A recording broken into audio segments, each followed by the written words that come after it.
Gentlemen and ladies, I'm the Crypto Game Snob, and I'm taking a look at the Bored Ape Yacht Club. The Bored Ape Yacht Club. I know how to make words most of the time anyway. Just crazy what's going on here. This is a collection far out of my reach, far out of the reach, I would dare say, of most people. I was pretty impressed the other day when we sold a Diamond Jason over at Gods Unchained.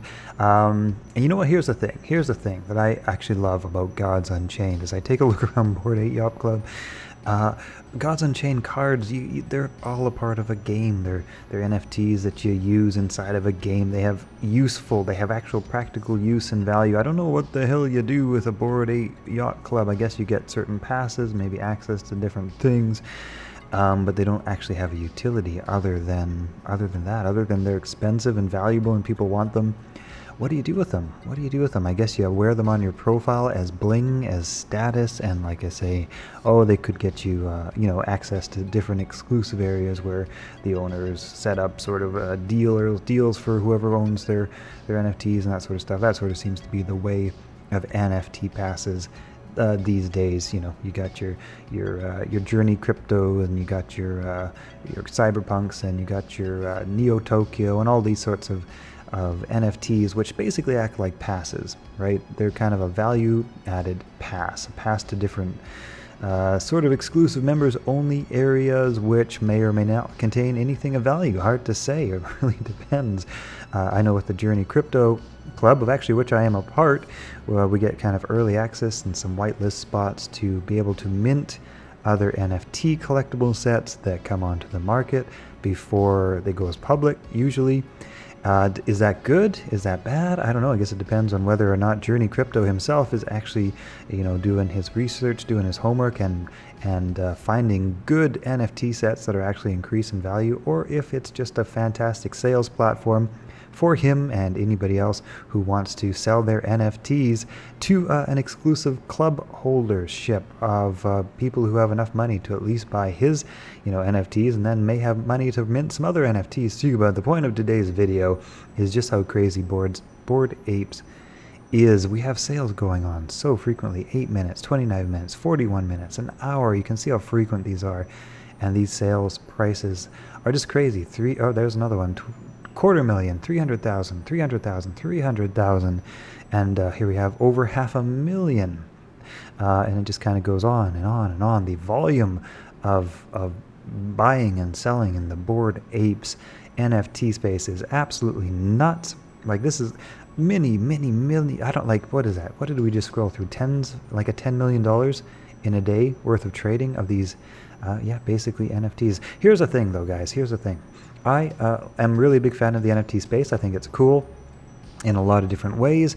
I am less thrilled about certain things like pictures that give you access to kind of a membership zone that may or may not have any value, really depending on whether or not it does, whether or not some of these, like I was saying before, whether or not some of these projects that get pushed, whether some of these exclusive access minting options that you get access to and that sort of stuff, whether or not they actually have any resale value in the future. Super hard to say. You can wait a little bit longer and get into the public mint oftentimes, and get it for just a little bit more, or very comparable oftentimes. But yeah, I mean, hard to say. I've only been in the Journey Crypto Club myself for a couple months here, and I've minted a few NFTs. They haven't really done much since I've minted them, but it's only been a few of them. It's only been a couple months, so it's pretty early for me to say.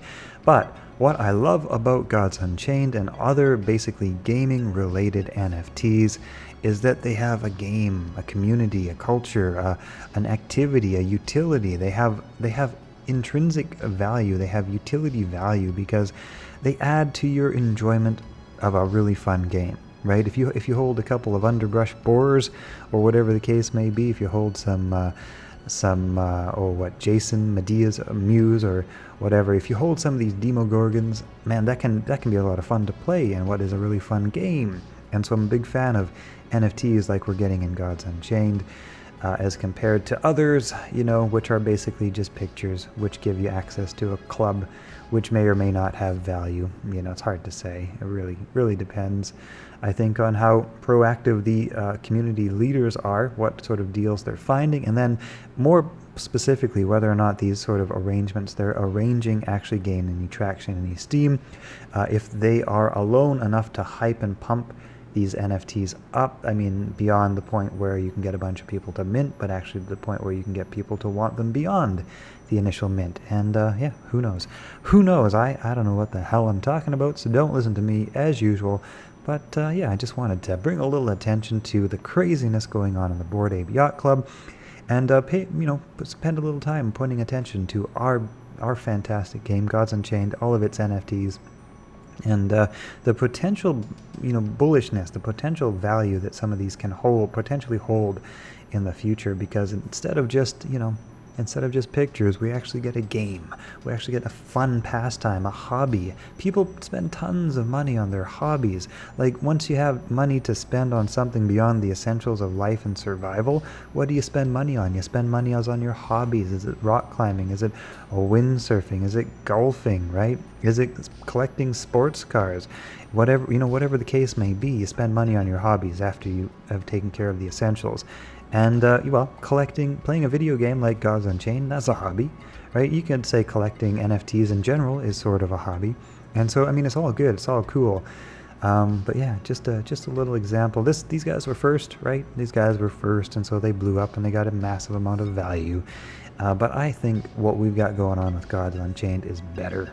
And I think it has yet to blow up, and I think one day, we've got the Pokemon of the NFT space for card games, for hobby card games, right? Okay, guys, that's my thoughts. That's all I got. See you later.